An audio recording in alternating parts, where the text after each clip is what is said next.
Welcome to The Explainer. Today, we're going to distill one single, incredibly powerful rule from Dale Carnegie's classic, How to Win Friends and Influence People. And trust me, this one idea, it can fundamentally change every single conversation you have from here on out. So you can pretty much wrap your head around Carnegie's entire philosophy through one simple but powerful metaphor. It all starts with a goal that, let's be honest, we all have in our interactions, and that's gathering honey. Now, honey can be anything positive we want from other people, right? Cooperation, their agreement, maybe a change in their behavior. And here it is, the punchline. This single phrase just perfectly captures the huge, fundamental mistake most of us make. We want that honey, but our approach? It's to walk right up and kick the beehive.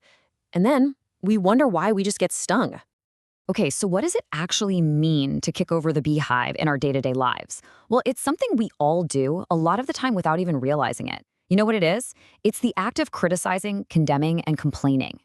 Carnegie's number one foundational rule is super direct, and it's absolute. He argues that criticism is the beehive, and kicking it, it doesn't matter how justified you feel in that moment, it never, ever gets you the honey you want. It's basically a strategy that is just doomed to fail right from the start. Yet instead of inspiring someone to improve, criticism just provokes this swarm of negative emotions.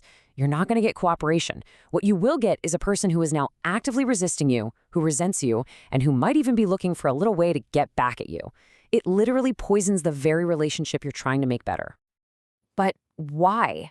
Why is this so consistently true? Why does our natural instinct to just point out a flaw backfire so spectacularly every single time?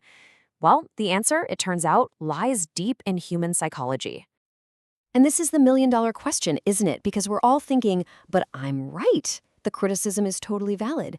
And you know what? Carnegie argues that being right is completely and totally irrelevant to the outcome. So let's unpack the predictable human reactions that make criticism a failed strategy every time. See, criticism doesn't lead to thoughtful reflection. No, it triggers immediate self-defense. When you criticize someone, you're not appealing to their logic. You're taking a swing at their ego.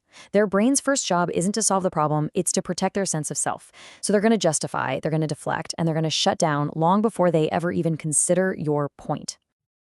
And this quote just gets right to the heart of it. Reacting with criticism is easy. It's an impulse, right? It takes zero skill.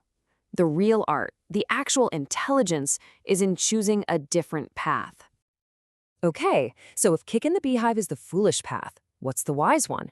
Well, that brings us to the strategic alternative, tapping into the power of understanding. But before we go any further, it is absolutely crucial to clarify what this principle isn't.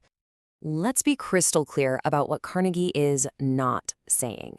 This is not about being a pushover. It's not about ignoring serious problems. The goal isn't to become weak. It's to become smarter, more strategic. Avoiding criticism doesn't mean you avoid the issue. It just means you choose a tool that actually works, instead of one that is 100% guaranteed to fail. So, if it's not about being passive, then what is it about? It's about making a conscious, strategic shift, moving from a position of attack and judgment to one of inquiry and understanding. Think about it. When people feel understood and their dignity is kept intact, they feel safe. And here's the key. People only change when they feel safe, not when they feel judged. Empathy is the key that unlocks the very door the criticism slams shut. Now, I know this can all feel a little bit abstract, so let's make it concrete. Let's see exactly how this shift from criticism to understanding plays out in a super common real-world situation. I mean, just look at the difference here. The criticism approach, it's a personal attack. It uses words like always and irresponsible, which immediately puts the employee on the defensive. But the understanding approach, it's collaborative.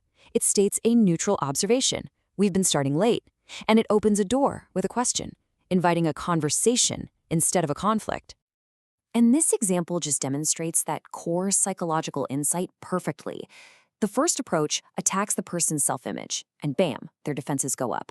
But the second approach, it respects them as a person, and that makes them feel safe enough to actually talk about the problem.